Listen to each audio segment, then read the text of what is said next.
Join our community by subscribing. Every click helps us share more stories like this one. The introduction. The morning fog nestled against the ground like an unwelcome specter, curling around the streetlights that were too dim to penetrate the heavy curtain of mist. On the outskirts of Millfield, a small town painted with quiet charm and complacent smiles, the unexpected discovery of a body shattered the routine of small-town life. It was early October, and the crispness of the air hinted at the changes of the season. Yet the atmosphere was dense with a palpable tension, one that gripped the residents more firmly than the chill itself. Sheriff Lisa Grant was the first to arrive at the scene, her rugged boots crunching against the gravel as she stepped into the telephone pole-lit clearing.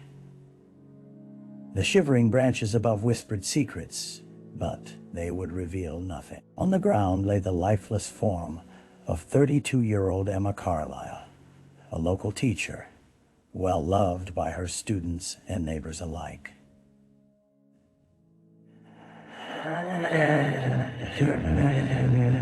Quiet.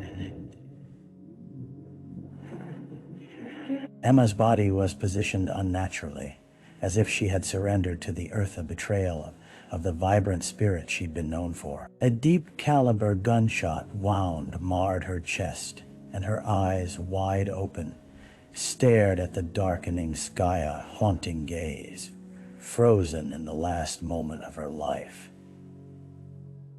Daisy petals scattered around her, an ironic touch of innocence amidst the horror. As the county coroner arrived, Sheriff Grant felt the weight of responsibility pressing down on her. This was more than just another homicide. It felt personal. Millfield had been untouched by such darkness for decades, and now the shadows were here, creeping into the lives of the unsuspecting townsfolk, snuffing out their naivete in one tragic moment. The implications ran deep. Who would harm Emma, and why? The victim. Emma Carlisle was the kind of teacher who etched herself into the hearts of her students.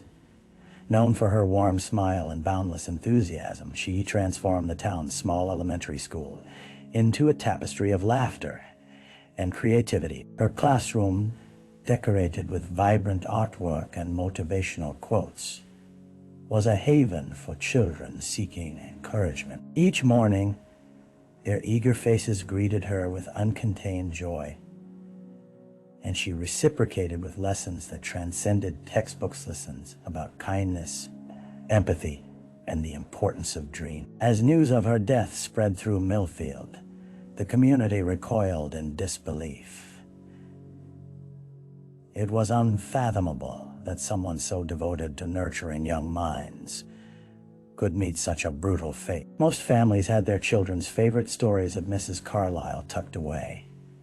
Tales of surprise science experiments that left paint splatters on smiling faces, and impromptu field trips where laughter echoed in the school hallway. She was the glue that held her students' spirits together, and now her absence perfectly punctuated their lives with a hollow void. But as Sheriff Grant began to peel back the layers, the picture of Emma that emerged was more complex than anyone could have imagined. Beneath the facade of kindness, she was a woman grappling with her own battles. A diligent friend to many, Emma had her share of Burden's tumultuous past, relationship struggles, and whispered rumors that floated through Millfield like background noise. There had been a recent fallout with her longtime boyfriend, Ethan Marshall. Their breakup made the rounds in hushed conversations, a scandal of sorts in a town where privacy was a luxury. Grant realized she needed to delve deeper. The community thought they had known Emma well, yet every person had the capacity for hidden turmoil, and it was now time to uncover the truth. As she listened to reports of Emma's interactions in those final days, the image blurred with shadows. There were hints of tension, veiled threats that perhaps suggested someone had wished her harm. Emma's legacy was not merely one of innocence. It spoke of a woman whose life was vibrant but layered, a complexity yet to be unraveled amid the ominous silence that followed her untimely death. The crime scene. The clearing felt colder as the sun crept higher in the sky, the fog dissipating slowly to reveal a starker landscape here, chilling contrast to the warmth of childhood memories surrounding Emma's life. Sheriff Grant surveyed the crime scene meticulously, each detail whispering hints of a narrative waiting to be written. Forensic investigators moved with practiced precision, marking evidence against the backdrop of the tall oaks that stood as silent witnesses. A sharp scent of gunpowder still lingered, mingling uncomfortably with the earthy tones of fallen leaves. A triangular section of the area had been cordoned off, mobile lights illuminating the ground where Emma lay. The grass, once green and vibrant, was now stained with the phantoms of violence. A single bullet casing gleamed in the muted light, a small piece of brass that would hold the key to unraveling this mystery. Each item collected by the forensic team told a piece of the story: a beige scarf tangled in the underbrush, shards of Emma's class ring that had seemingly slipped off her hand in a struggle, and deep footprints that trailed away from the scene. Leading into the dense forests. As the coroner gently lifted Emma's body onto a stretcher, Sheriff Grant felt the tight grip of the unknown constricting her chest. The woman who had once brightened so many lives was now a victim, and the weight of responsibility pressed heavily on her conscience. Tracking Emma's last movements was crucial, but every minute felt like an eternity as she mentally replayed the timeline leading up to the tragedy. Who had been with Emma? Had she confided in anyone about feeling threatened? The answers eluded her as she reminded herself to keep searching, looking beyond the surface of the gathered debris and untraceable whispers.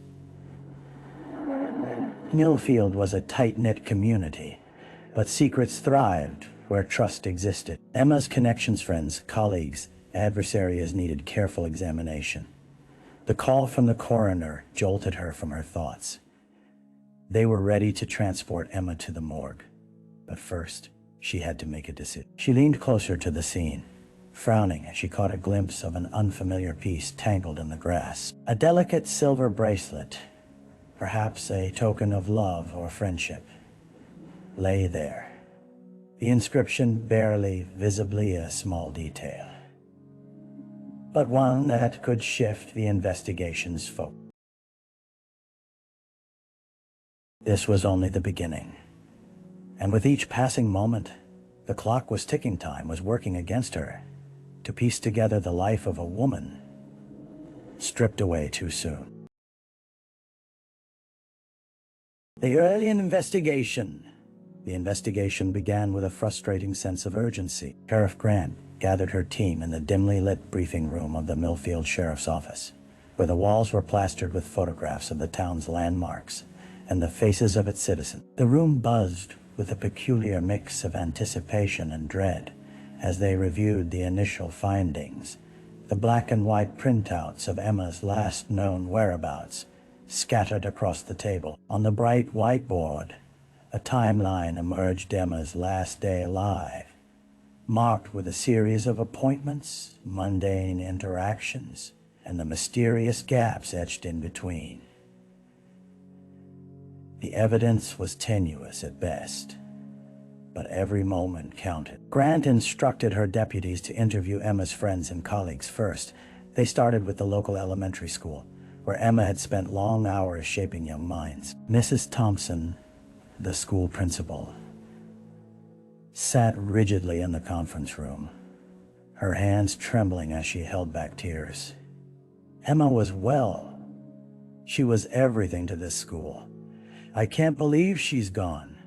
Her voice cracked, punctured by sorrow. After a brief silence, she spoke of the turmoil surrounding Emma's breakup with Ethan. How it had unfolded quietly, but seemed to weigh heavily on her. Yet, in the days leading to her death, Emma had appeared reflective, albeit more reserved. Ethan was next. Gritty tension crackled in the air when they reached out to him.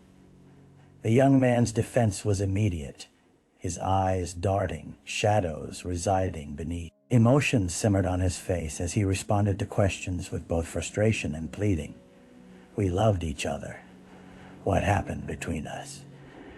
It doesn't mean I'd hurt her, he insisted, his voice shaking. His presence was intoxicating,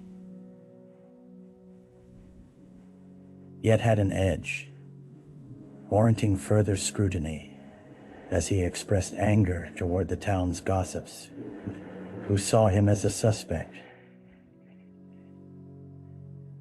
As they gathered testimonies, the resemblance of a strained web began to crystallize. Everywhere they turned, murmurs of discontent surrounded Emma. Former students recalled her fierce struggles against bullying. Fellow teachers whispered about rivalries over educational. Investment in seemingly small events took on titanic proportions against the backdrop of her untimely demise. Grant knew people were inherently complex. Alliances shifted like tides in a small town. Minutes morphed into hours as each conversation peeled away layers, revealing Emma's life woven with both kindness and chaos. As darkness fell, the sheriff felt a shift in her own resolved need to protect and serve, anchored her heart to the purpose that drove her deepest instincts. The search for justice would not merely be a quest for the killer. It would be an exploration of Emma's life in full, from the voices that saw the light in her to those that may have chased her into shadows. The dead ends. Days turned into a blur as the search for Emma's killer intensified, but the leads seemed to dry up like autumn leaves under a relentless sun. Sheriff Grant's team divided their efforts to comb through the information they had gathered, but with each dead end, the challenge grew more daunting. New information surfaced, but it often felt like a labyrinth with no exit, twisting the investigation into a tangle of misdirection. Emma's best friend, Sarah, had reluctantly stepped forward, her voice changed instead with hesitation. We had plans for the future, she said softly, her eyes shimmering with unshed tears. But there were whispers about Emma seeing someone else after Ethan. I didn't think much of it at the time, as despair cloaked Sarah's words. Grant felt a flicker of hope. Perhaps this new angle might unearth something overlooked. Yet, when they dug deeper into secondary relationships, it only revealed a series of acquaintances that fell flat. Surface-level interactions with little substance. Next, they scrutinized Emma's social media accounts, tracking messages and engagement. Someone had left a comment on a photo of her at the local fair, a harmless observation that meant nothing at first glance. As they traced connections through her virtual life, the frustration mounted. What began as a promising leads devolved into dead noise, filled with benign exchanges and tagged memories. Then came the evening they followed a witness's Tipa man, a transient scene near the school days before Emma's death. 7 pairs of eyes focused on the alleyway, peering into the shadows. It was a misstep. As they conversed with the man, emotions swayed from suspicion to pity. His account of what he witnessed was simply a collage of fragmented thoughts, clumsy recollections, muddled with irrelevant details. I heard screaming, he stammered, eyes darting between firmly planted shapes of the officers. But I can't tell you who it was. Time stretched agonizingly In the small squad room, reports littered around the table like fallen leaves, each a reminder of the lives intertwined with Emma's. The weight of the case settled heavily on Grant's shoulders. Faces blurred together, doubts intensified with every unproductive hour. As she sat quietly, processing the seemingly fruitless leads, a sense of frustration boiled within her. Perhaps the answers lay deeper than she assumed, hidden in the layers of emotional clutter Emma had left behind, waiting for someone to reach beneath the facade and expose the truth lurking in the shadows. Millfield was a home filled with secrets, and as the murky waters deepened, the grip of unease pulsed ever stronger around the corners of the town.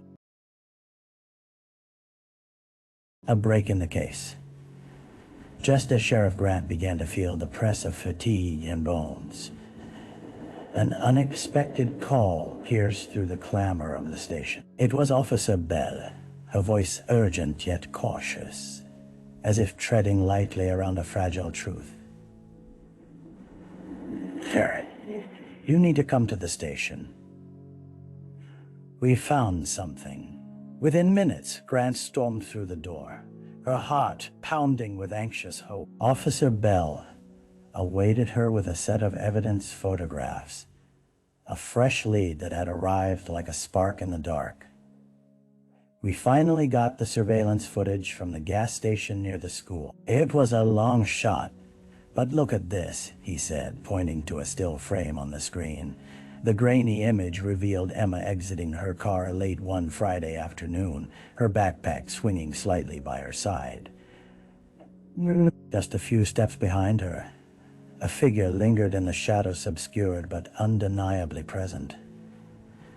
The figure's face was turned away, but the posture exuded an uneasy tension. They were watching her, moving in a way that indicated purpose coupled with caution. Grant's pulse quickened. This was the advance she desperately needed. The team worked swiftly, extracting further frames from the footage to analyze the figure's clothing, trying to discern any telltale signs that might offer clarity. As they investigated, a buzz of energy surged within the room, knitting together the wild threads of frustration into a focused resolve. A few sharp-eyed deputies even began matching patterns and silhouettes to local residents. Almost instinctively, Grant's mind flicked to Ethan, the former boyfriend who'd expressed feeling embattled, but the athletic build visible in the video felt contradictory to his appearance. Rather than dismiss this lead, she made an executive decision the figure warranted a deeper exploration, and they would need to canvass the area surrounding the gas station. As dusk settled across Millfield, the team rallied, knocking on doors and asking questions that leaned into the shadows between relationships. They discovered the figure of a young man named Noah, who was often seen around town, known for his troubled background and connections that crept through the darker alleys of Millfield. There were whispers of him seeking refuge in varied local homes and so-called friends.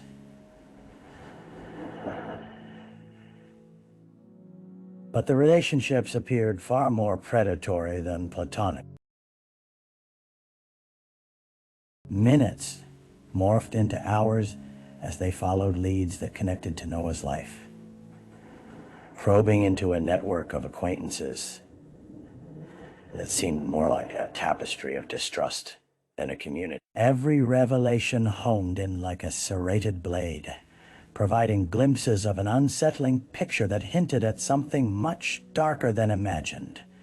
"Let's bring him in," Grant finally decided, her voice steady yet filled with determination. As she stepped away from the chaos of impending revelations, the shadows seemed to wane just slightly, feeling that a single thread could unravel the fabric of this mystery ignited her resolve.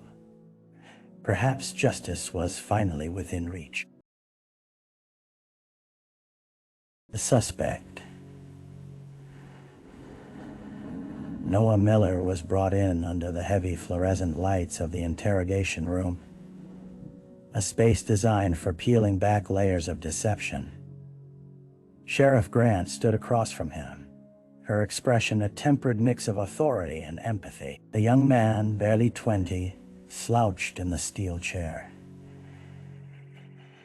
his body language an unraveling quilt of anxiety and bravado. Dark circles framed his eyes, testimony to sleepless nights spent wrestling with ghosts of his past. "Thanks for coming in, Noah," Grant began, her voice steady yet approachable, hoping to coax out the truth hidden within the web of secrecy surrounding him. "We just have a few questions about the day." Emma was killed. From the outset, Noah's demeanor flickered between defiance and fear.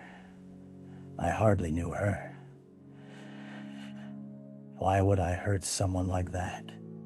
he shot back, his voice tense like a drawn bowstring. But Grant could sense the undercurrents swirling beneath his bravado. Yet, as the questions continued, the interview morphed into a cautious dance.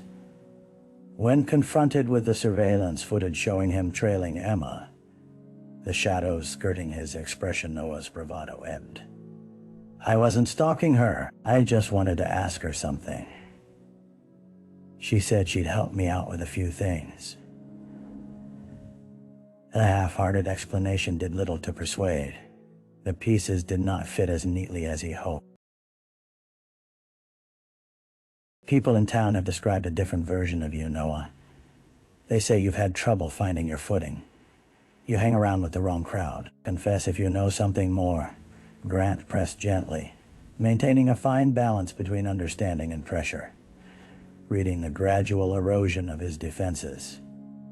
The heaviness thickened between them, the air practically electric with tension. "I wasn't even mad at her. She didn't do anything wrong." His voice trembled, breaks in his facade revealing a deeper current of emotions simmering beneath. Elijah, a known associate, loomed like a ghost with a grip on Noah's life, casting a shadow that would not easily disperse with platitudes of innocence. To grant Noah a moment of vulnerability, Grant leaned back, watching closely. This would be a good time to speak the truth. "If you didn't harm her, who did? Did you see something that day?"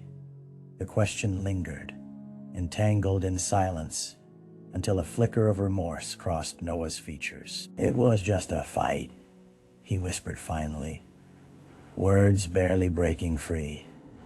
"I didn't step in. I should have, but I was scared. I didn't think it would go that far."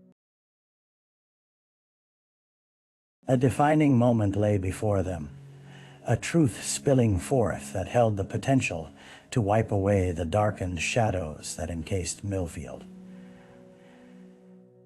As Noah's fragmented answers spilled out, piecing together a convoluted story of misplaced loyalties and violence, Grant leaned in. Her resolve hardening, a deeper mystery lay within reach, tantalizing and fearful. The trial. The atmosphere in the courtroom was thick with anticipation as the trial for Emma Carlisle's death commenced. An uneasy quiet blanketed the room, broken only by the shuffling of papers and the quiet murmurs of spectators who had come to witness a case that had captivated the small town of Millfield. From teachers to parents and former classmates, they filled the gallery, drawn together by the shared grief of losing a woman who had touched countless lives. Sheriff Grant sat at the prosecution table, her face resolute as she prepared to present the findings that had unraveled the web of deception surrounding the case. Across from her, Noah Miller, once a figure enveloped in uncertainty, sat hunched over at the defendant's table, the sheen of a suit unable to mask the anxiety etched into his every feature. His eyes darted around the room like a frightened animal, caught between the pressure of the moment and the weight of regret that hung heavily from his shoulder. The opening statements set the tone for the proceedings. The prosecution painted a vivid picture of Emma's fearlessness, her role as an inspiring teacher, and the tragic demise that came at the hands of a man struggling with the demons of his past. Grant presented the jury with raw emotions and undeniable evidence testimonies collected from friends and witnesses, complete with the chilling surveillance footage that showcased Noah trailing Emma, a harbinger of darkness juxtaposed against the light of her vibrant existence. The defense, led by a stoic attorney, attempted to dismantle the prosecution's narrative. They emphasized Noah's troubled youth and his attempts at rehabilitation, pleading for sympathy rather than condemnation. He didn't set out to hurt anyone, the attorney argued. This is a young man who has faced adversity, and while misguided, he never intended for tragedy to unfold. As the trial progressed, the air thickened. Both sides presented their witnesses, and the jurors were swept into a narrative fraught with conflict and emotion. Emma's best friend, Sarah, broke down on the stand, recounting the last time she saw Emma, filled with laughter and light, unaware that darkness was lurking just outside the realm of her happiness. It was a moment that struck a chord, echoing through the hearts of everyone present. While the testimonies formed a complex montage of Emma's life, the focus narrowed toward the decisive moment, what had truly transpired in the woods on that fateful day. As the defense retold the story wrapped in ambiguity, Noah's voice quaked, revealing the trauma that enveloped him, the fight that escalated when he found Emma off guard. The reality of panic and shame unfolded a murder driven by confusion and fear, leading to irreversible consequences. Finally, the culmination of arguments reached their zenith, the jury retiring to deliberate. Tension shattered the silence as the courtroom waited, an entire community holding its breath. Sheriff Grant felt each heartbeat pulsating through the room as time dragged laboriously. When the jury returned, the foreman's face was unreadable as he stood before the judge. Through bated breath, the words echoed, "We find the defendant guilty of manslaughter." A wave of emotion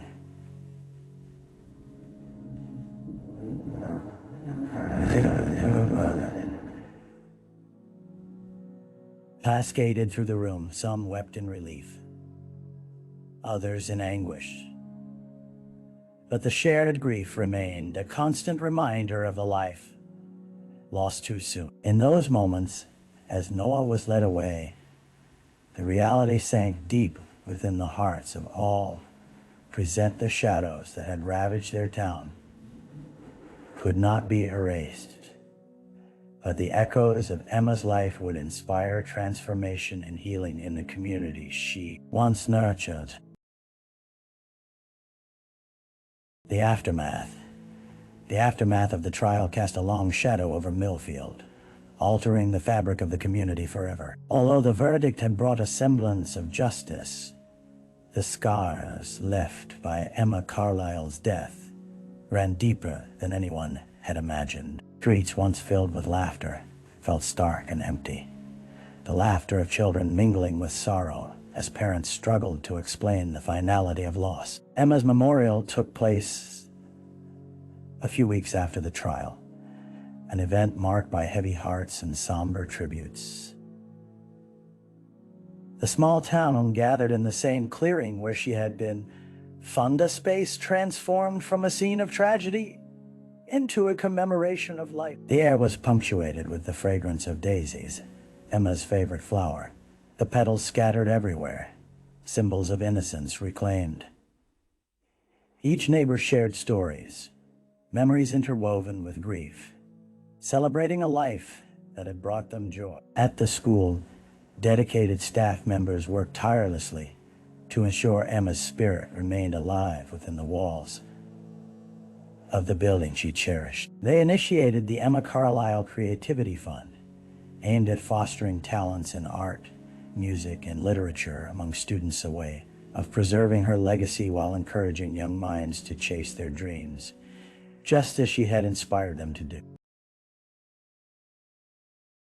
Meanwhile, Sheriff Grant found herself reflecting on her own responsibility in the wake of these events. Each interview had revealed a spectrum of emotions, but they also peeled back the layers of ignorance that could fester in a community like Millfield. There had been signs, whispers of trouble, a history of bullying, and the shadows of broken relationships tucked beneath familiar facades. The grief of Emma's death ignited a conversation, one that cut deep through the shock and forced residents to examine their own roles in the well-being of their neighborhood. As the initial flurry of media attention waned, Grant felt compelled to stay connected with Emma's friends and family. Rather than stepping back into the shadows of bureaucracy, she organized regular meetings designed to discuss community safety and mental health education. "This is our chance to create change," she told the group at their first gathering. "We can no longer afford to ignore what lies beneath the surface." Noah, serving a sentence within the prison system, was offered therapy and rehabilitation programs as part of his sentence. A chance for redemption in the eyes of many who believed in the power of second chances. From his side of the bars, he would eventually be faced not just with guilt, but an opportunity to make amends, changing the narrative from a tragedy to one aimed at transformation. But for Millfield, solace remained elusive. The lingering echoes of Emma's laughter, mixed with the reminders of human frailty, became a part of the landscape, a stark lesson in vulnerability against the backdrop of ordinary life. Flowers on gravestones would fade, memories would both haunt and comfort, and the story of a small-town teacher who touched the lives of many would endure, an ongoing testament to the need for connection and compassion in the face of adversity. In each consequential decision, the community began weaving a new tapestry that honored Emma's legacy while striving to prevent future tragedies. Millfield was changing from within, slowly but surely reclaiming its innocence, rooted in a hope that flickered like the last rays of sun at dusk. Reflection. As the seasons changed in Millfield, so did the hearts of its residents, shaped by the scars left from the tragedy of Emma's death. Each drop of rain served as a reminder of the tears shed.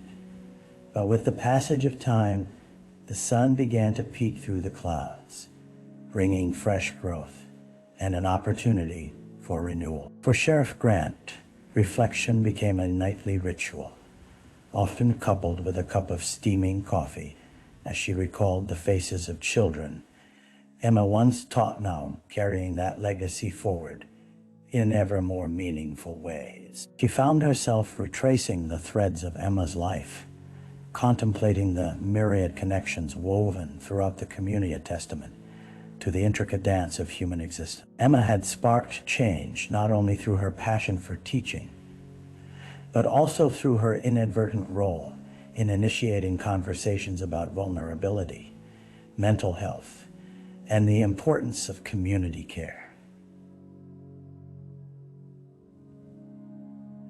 Those conversations felt relevant, indeed necessary, reshaping perceptions of safety, friendship, and responsibility, urging individuals to become stewards of one another's well-being. In quiet moments, Grant often exchanged letters with Emma's family, sharing updates about the creative initiatives blossoming in Emma's name and fostering a sense of solidarity. Each correspondence served as a heartbreakingly intimate reminder of the lives tied together by loss, but fueled by a newfound purpose and obligation to build a protective shield around their youth. Emma's presence lingered like a haunting melody, reminding everyone that the story of her life, marked by kindness, passion, and integrity would echo through the halls of the school forever. To be connected within such fragility was to recognize the beauty and despair of life intertwined.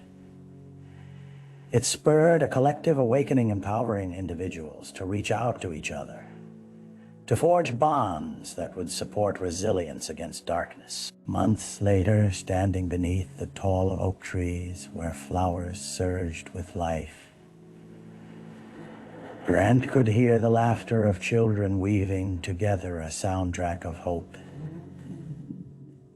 that sang the refrain of a life dedicated to compassion. As she closed her eyes, the whispers of Emma's legacy filled her spirit, instilling a deeper commitment to protecting their tight-knit, homing emerald heart, forever marred but imbued with an echoing promise to hold sacred the ties that tether and tether, mend.